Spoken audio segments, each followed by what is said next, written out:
Hello বন্ধুরা, কেমন আছেন সবাই? আশা করি সবাই অনেক ভালো আছেন। আজকে আপনাদের সাথে শেয়ার করতে যাচ্ছি ফুচকার রেসিপি, সাথে ২ ধরনের টকের রেসিপি আর হচ্ছে ১ ধরনের ভর্তার রেসিপি। তার জন্য আমার কিছু ছোলা লাগবে। আর ছোলাগুলো আমি রাত্রেবেলায় ভিজিয়ে রেখেছিলাম। এই ধরুন ৭ থেকে ৮ ঘন্টার মতো ভিজিয়ে রেখে সামান্য পরিমাণ ১/২ চামচের মতো লবণ দিয়ে আমি ছোলাটাকে সেদ্ধ করে নিচ্ছি। তো ছোলাটা খুব ভালোভাবে সেদ্ধ হয়ে গেছে, দেখতে পাচ্ছেন। এবারে আমি যেটা করব, আমার যে আলুর ভর্তা করব তার জন্য আমি দুটো আ একটু বড় সাইজের আলু নিয়েছি। তো আলুগুলোকে আমি ছিলকাটা ছিলে নিয়ে খুব ভালোভাবে ধুয়ে নেওয়ার পরে এগুলোকে আমি ২ টুকরো করে কেটে নিচ্ছি। আর আলুটাকে আমি প্রেশার কুকারেই সিদ্ধ করে নিব। তার জন্য আমি ১ গ্লাস পানি দিয়ে আমি প্রেশার কুকারের মধ্যেই আলুটা আমি সেদ্ধ করে নিলাম। ২ বার প্রেশার চলে আসলেই কিন্তু আমি চুলাটা অফ করে দিব। তো আলুটা আমার ওদিকে সেদ্ধ হয়ে গেছে। আর এদিকে আমি আমার বারান্দায় লাগানো পুদিনা গাছ থেকে আমি পুদিনা পাতাগুলো তুলে নিচ্ছি। তো দেখতে পাচ্ছেন খুব সুন্দর পুদিনা পাতা হয়েছে কিন্তু আমার বারান্দায়। তো সেখান থেকে পাতাগুলো আমি ছিঁড়ে নিয়েছি, মানে ডাঁটা থেকে পুদিনা পাতাগুলো আলাদা করে নিলাম। এবার পাতাগুলো ধুয়ে একটা সাইড করে রেখে দিলাম। এবারে আমি তেঁতুলের টকের জন্য আমি প্রিপারেশনটা করে নিচ্ছি। ৩ টে তেঁতুল নিয়েছি আর তেঁতুলগুলোকে আমি খুব ভালোভাবে ধুয়ে নিয়েছি। তো এবারে কুসুম গরম পানি দিয়ে এটাকে ৭ থেকে ৮ মিনিটের মতো ভিজিয়ে রাখবো। তো ৭ থেকে ৮ মিনিট পর আমি তেঁতুলের জুসটা আমি বের করে নিব। হাতের সাহায্যেই কাজটা আমি করে নিচ্ছি। আপনারা চাইলে ছাঁকনির সাহায্যেও করতে পারেন। তো এখানে যেহেতু তেঁতুলের পরিমাণটা খুবই কম, তাই এখানে আমি অল্প, অল্প করে পানি দিয়ে, মানে যতটুকু আমার পানি দরকার সেভাবে পানি দিয়ে আমি তেঁতুলের যে চোচাগুলো আছে সেগুলো আমি এভাবে হাতের সাহায্যে আলাদা করে নিলাম।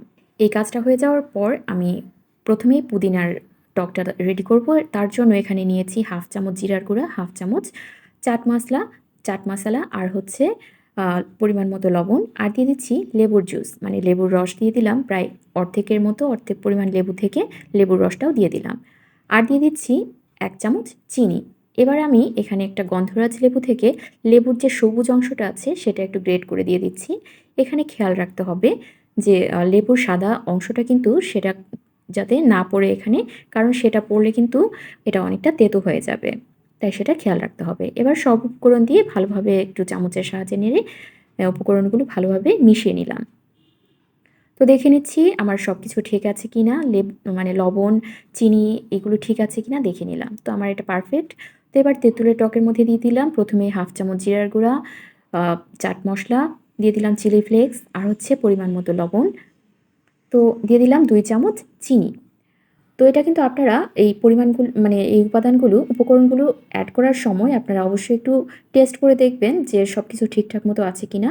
তো আমার চিনিটা একটু কম ছিল, তাই আমি আরেকটু পরিমাণ চিনি অ্যাড করলাম। আমার এখানে প্রায় ২.৫ চামচের মতো চিনি আমি এখানে অ্যাড করেছি। তো এটা হয়ে যাওয়ার পর আমি নেড়েচেড়ে যেহেতু এটা এখন সার্ভ করব, তাই আমি ছোট দুটো গ্লাসের মধ্যে আমি এগুলোকে ঢেলে নিলাম। এবার আমি আলু ভর্তার জন্য, আলু ভর্তাটা তো আসলে দেখানোর কিছুই নেই। আমরা সবাই আলু ভর্তা করতে পারি। তাই এখানে আমি শুকনা মরিচ, আলু দিয়ে ১ম এ মেখে নিয়েছিলাম। এবার কাঁচা পেঁয়াজ আর সেদ্ধ করা যে ছোলাটা ছিল সেটা দিয়ে ভালোভাবে আবার ভর্তাটা করে নিলাম। আমি আগে কাঁচা পেঁয়াজ অ্যাড করিনি। আপনাদেরকে দেখানোর জন্য জাস্ট কাঁচা পেঁয়াজটা আর ছোলাটা আমি পরবর্তীতে অ্যাড করে নিলাম। এবার এই ভর্তাটাকেও একটা ছোট বাটির মধ্যে সার্ভ করে নিচ্ছি। তো আমার মোটামুটি সব প্রিপারেশনই ফুচকার জন্য যা, যা লাগে সবকিছুই কমপ্লিট। এবার ফুচকাগুলো ভেজে নেওয়ার পালা। আসলে ফুচকা যেহেতু এত সহজে রেডিমেড পাওয়া যায়, কিনতে পাওয়া যায়, তাই এখানে ফুচকা তৈরির তো কোনো প্রয়োজনই নেই। আ তো আমি ফুচকাগুলোকেও আমি ভেজে নিচ্ছি তেলের মধ্যে। তো আমার এখানে আমি প্রায় ৩ থেকে ৪ জন মানুষের অনুপাতে আমি ফুচকাগুলো ভেজে নিব। আপনারা আপনাদের প্রয়োজন অনুযায়ী ভেজে নিবেন, মানে যার যতটুকু প্রয়োজন। তো আমার ফুচকাগুলো কিন্তু ভাজা হয়ে গেছে। এবারে খাওয়ার পালা। এই তো একটা প্লেটের মধ্যে সবকিছু আমি সাজিয়ে নিচ্ছি।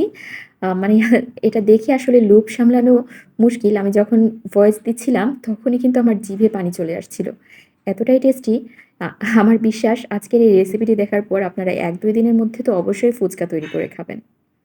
কি বললাম? ঠিক বললাম না? আসলে যাই হোক, ফুচকাটা কিন্তু মানে ফুচকার যে টকগুলো খুবই টেস্টি হয়েছিল। আপনারা অবশ্যই আশা করি অন্তত একবার হলেও মানে ট্রাই করে দেখবেন। এই ২ ধরনের টক সহ এই ভর্তাটা খেতে এতটাই টেস্টি হয়, মানে কি বলবো? আশা করি আজকের ভিডিওটি আপনাদের ভালো লেগেছে। আমার ভিডিওগুলো যদি আপনাদের ভালো লেগে থাকে তাহলে আমার ফেসবুক পেজ ও ইউটিউব চ্যানেল ঘরোয়া রান্নার সাথে লাইক, কমেন্ট ও শেয়ারের মাধ্যমে পাশে থাকার অনুরোধ রইল। ধন্যবাদ সবাইকে।